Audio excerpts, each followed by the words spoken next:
Nós devemos sempre debater, mas quando alguém arregalar os olhos, gesticular bravamente, começar a salivar, afaste-se lentamente, concorde. A tolerância é uma grande virtude. A tolerância ativa é aquela que diz que só é possível viver em sociedade e só é bom porque existe a diversidade. Mas eu acho isso uma das melhores coisas que jamais aconteceu na história, que você seja diferente de mim. E a tolerância ativa proclama a diversidade como princípio. O que ocorre na internet? As pessoas não discutem, elas adjetivam. No momento que elas dizem petralha ou coxinha, elas pararam e interromperam o fluxo racional. Elas negaram ao outro a capacidade de ser. No momento que eu lhe classifico com algum adjetivo, um substantivo que se torna um insulto, eu tento colocá-lo numa caixinha para impedir o diálogo. Porque é a única capacidade que essa pessoa tem de me colocar na gaveta. E esse xingamento, como todos os xingamentos, fala de mim e não do outro. Você olhar para o outro, reconhecer nele uma instância humana, não desumanizá-lo e ouvir um argumento sem apenas classificar. Então eu já escorreguei nessa questão também, já adjetivei pessoas, é um erro que eu vou tentar sempre impedir.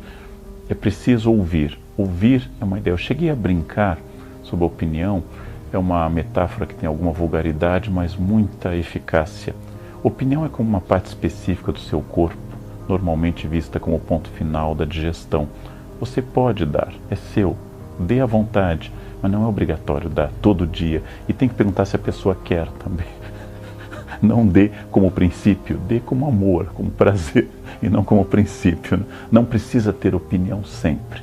Agora, como você disse, hoje, meu aluno de 18 anos entra na aula, lê 3 parágrafos de Kant, um dos maiores filósofos da modernidade, e diz: não concordo. Não há mais o espaço para dizer que se ele estudar 30 anos Kant, ele vai entender. Mais 30, ele talvez possa não concordar.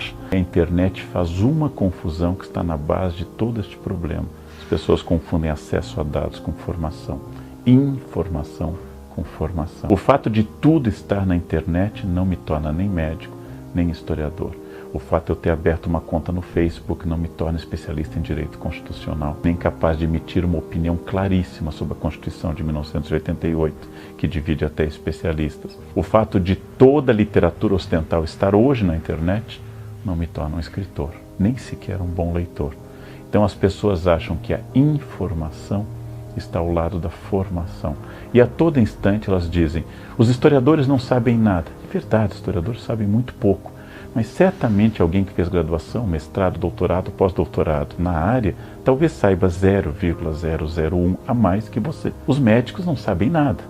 Mas certamente alguém que fez toda a medicina, residência e pós-graduação, talvez possa saber mais do que você.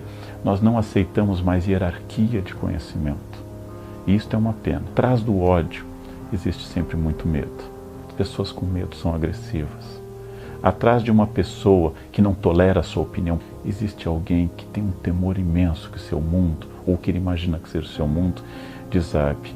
E aí o meu conselho é o seguinte: nós devemos sempre debater, mas quando alguém arregalar os olhos, gesticular bravamente, começar a salivar, afaste-se lentamente, concorde, porque nunca devemos tocar tambor para maluco dançar. Agora, se não for isso, se alguém estiver expressando a sua opinião, discuta com essa pessoa, mas lembre que não dá para salvar todo mundo da sua própria ignorância, porque a ignorância produz uma zona de conforto, que foi estudada por Etienne Lavoisier no século XVI, no discurso da servidão voluntária.